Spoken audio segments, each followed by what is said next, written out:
satisfied my desire to understand who it was going to be that was going to take a pure idea and create monetary value of an idea that became globally accessible, meaning that anybody around the world could buy this idea or they could sell this idea, right? And could participate in the value creation around memetics, around like truly what is like an attention economy.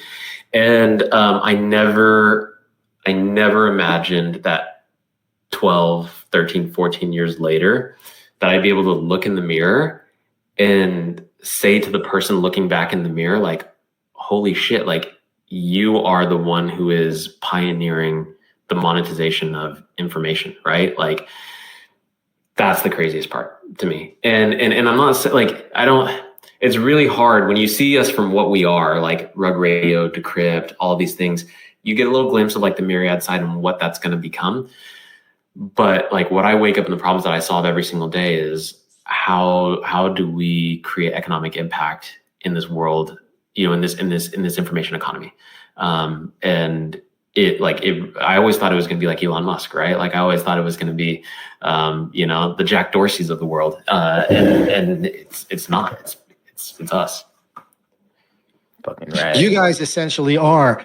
And, those, I wouldn't say you are Elon Musk. Look, everyone's individualized. And you guys, you're right.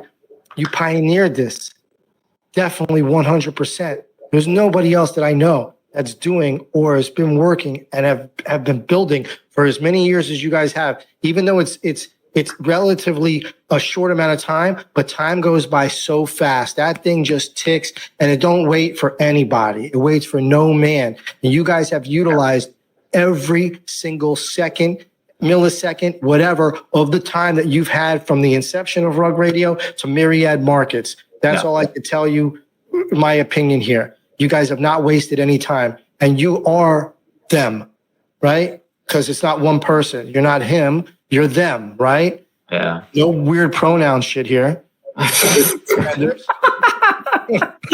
No, but you know what? I appreciate that because I feel like a lot of people don't get to see like the depth of what it is that we're doing. And I think that when they do see it eventually, people are gonna be like, oh shit, like, well, like it's gonna feel like it came out of left field, right? Yeah.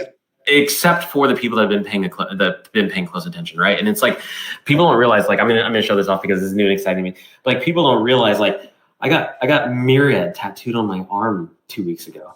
Like this is an insane amount of conviction coming from this team, Yeah. First of all, really insane. So you went to Stockholm just to get this tattoo. Like I've heard of people doing this, but I don't know anybody that I know, like personally, that have actually got on a flight. And was this like, like a travel package? You get a tattoo with your flight? Yeah, I got it. But okay, so take us onto this journey of your arm because you quote unquote said you're an open canvas. Yeah. That's awesome. Like so. You guys want to see it? Yeah, of course. But come on, show the world, bro. So I'm really excited about this. What's funny is, I've been talking to this artist for a substantial amount of time, almost 2 years. And I was, I had 0 tattoos, but I loved the art of it. I was a huge fan and I never felt like I was able to commit. So eventually I found this fine artist, Pierre, incredible guy, French guy living in Stockholm. And, I started chatting with him about how I was really committed to letting him use my entire body as a canvas. And we were going to start with one arm. We were going to move to the other, eventually do the chest and then the back. And this is all going to be done over the next 18 months. And then legs as well. So we'll use my whole body over the next 18 months. So the first trip out a few weeks ago, it was kind of like my birthday gift to myself was, hey, I'm going to take a few days. And I thought I was going to have a few days off because it was going to be 2 8-hour sessions in a chair getting tattooed. And it ended up the number of meetings that I had, like literally like Zoom calls from that chair while I was getting tattooed. Like, no idea. Nobody had any idea, or you were like, "Hey, I'm getting tattooed right now." Yeah, they knew. It was hilarious. It was so funny. It was actually one of the ones that was great is I was actually on the phone with Ape Chain. So I had a Zoom call with the Ape Chain guys, and they're like, wait, are you in a tattoo chair? I was like, yeah. but I'll show you. So basically, we started. I really love this idea of micro realism, and I wanted there to be so fine line micro realism. I wanted there to be some significance to all of it, but I wanted to give him a blank canvas to be able to operate and to just I just wanted to collect art from this guy. Now is this? Did you give him creative freedom, or did you know what you wanted besides the myriad? So you never guessed that you wanted myriad on your arm. Ultimately, and I'll show more in a second here. Ultimately, I wanted to.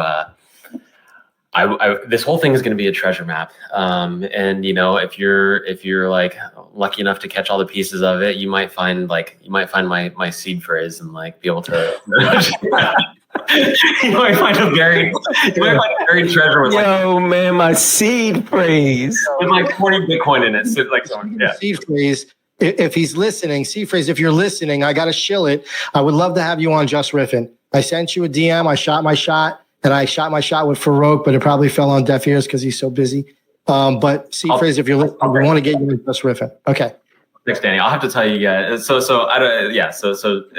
Danny, Farouk, and I are. So C-Phrase is one of the best humans on the face of the earth, and I'll make an intro, especially if we get a chance in person to do that again sometime. But yeah, we'll get him on your show. He's a legend. I